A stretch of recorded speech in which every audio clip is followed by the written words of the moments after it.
Hello, જય શ્રી રામ. રામ રામ. કેમ છો બધા? મજામાં? તો આજે એક વાત કરવાની હતી અને જોઈ શકો ચા બનાવીને મેડમ પીએ છે. શું કરે? હે, ચાય પીવે છો? જમવાનું બનાવી લીધું? જો મિત્રો, જમવાનું ચાલુ છે બનાવવાનું સવારમાં.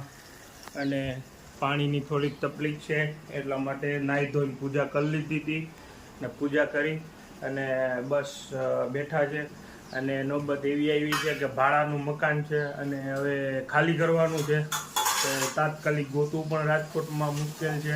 અને બીજી વાત એ કે સમાજને થોડોક જાતિવાદ પણ બહુ હાલે છે રાજકોટમાં. તો જાતિવાદના હિસાબે થોડાક કોઈ દેવામાં રાજી નથી હોતું એમ કહે છે. પહેલાં તમને પૂછી જ લે છે કઈ જાતિ છે, પછી તમને દે છે. બરોબર ને? હે, રાજકોટમાં જાતિવાદ હાલે ને? અને મકાનમાં આપણે ખાલી કરવાનું છે ને, ભાડાનું મકાન. તો ભાડાના મકાનમાં કેવી તકલીફ પડે બધાને? બહુ તકલીફ છે, બહુ તકલીફ કહેવાતું નથી, એટલી તકલીફ છે. હા, કેમ કે પાણી નથી, પીવાનું પાણી તો ઠીક છે પણ વાપરવાનું પાણી નથી. હા, તો કેવા કરવાના? મેં તો ઓલા બાટલા લઈને જો ઓલા બાટલાથી પાણી વાપરે છે અને મશીનમાં જો હાથે કપડાં ધોવા પડે છે. પાણી જોતા હજાર મેન્ટેનન્સ આપીએ છીએ, હજાર રૂપિયા મેન્ટેનન્સ લે છે તોય છતાં હાથે કપડાં ધોવા પડે છે.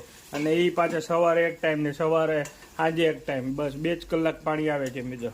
તો હવે પ્લીઝ અમારા વિડીયોને લાઇક, સબસ્ક્રાઈબ અને શેર કરજો. જો સબ્જી પણ બની ગઈ છે અને થોડુંક એનું મોઢું ફ્રેશ નથી કેમ કે હું ટેન્શનમાં છે મકાનની ઉપાધિ થઈ ગઈ છે. કેમ કે મિત્રો, મકાન ગોતવું રાજકોટમાં થોડુંક અઘરું છે અને આપણા માટે એક નાના વર્ગના માણસો માટે મકાન ગોતવું થોડુંક વધારે ડિફિકલ્ટ છે. કેમ કે આપણી બજેટ હોય છે 4,000 5,000ની કે 4-5 હજાર રૂપિયાના મકાનમાં જઈએ, પણ અત્યારે રાજકોટમાં 4-5 હજાર રૂપિયાના મકાન તો મળતા જ નથી. અને ઘણા લોકોને ફોન કર્યા તો મોસ્ટ ઓફલી 10માંથી એમ કહું ને 8 જણાએ એવું કીધું જાતિવાદમાં કે તમે કેવા છો.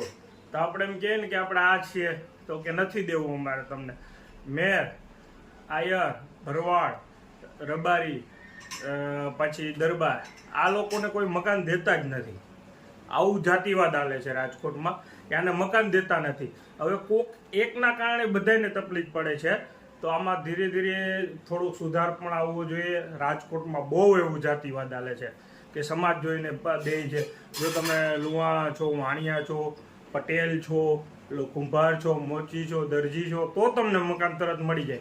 અને અમારે મકાન રાખવું હોય ને મિત્રો, તો અત્યારે જે રાખવાની વાત આવેલી ને, તો શું થયું એમાં એ કે 7,000 રૂપિયા ભાડું, 7,000 રૂપિયા ડિપોઝિટ. મેં કીધું 14,000 રૂપિયા ઓકે. પછી એગ્રીમેન્ટ ટોટલ 17,000 રૂપિયા જેવો ખર્ચો થતો હતો. 17,000 રૂપિયા જેવો ખર્ચો, પાછો 2,000 રૂપિયા ફેરવવાનો. તો મિત્રો, હવે આપણે 20,000 રૂપિયાનું બજેટ લઈને હાલવાનું. તો આપણે 20,000 રૂપિયા ક્યાંથી, આપણે 10-15,000 રૂપિયા નોકરી કરતા હોય, 20,000 રૂપિયા ક્યાંથી કાઢવાના? તો આવી ઘણી બધી મુશ્કેલી થાય છે. અને નાના વર્ગના 20,000 રૂપિયા એક મહિનામાં કાઢવું એટલે બહુ તકલીફવાળું છે.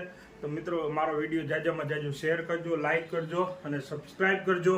તો હવે ક્યાં રાખશું, હું ગોતશું મકાન, તો તમને વિડીયોમાં જણાવીશ. તો શેર જરૂર કરજો. જય શ્રી રામ. રામ રામ મિત્રો.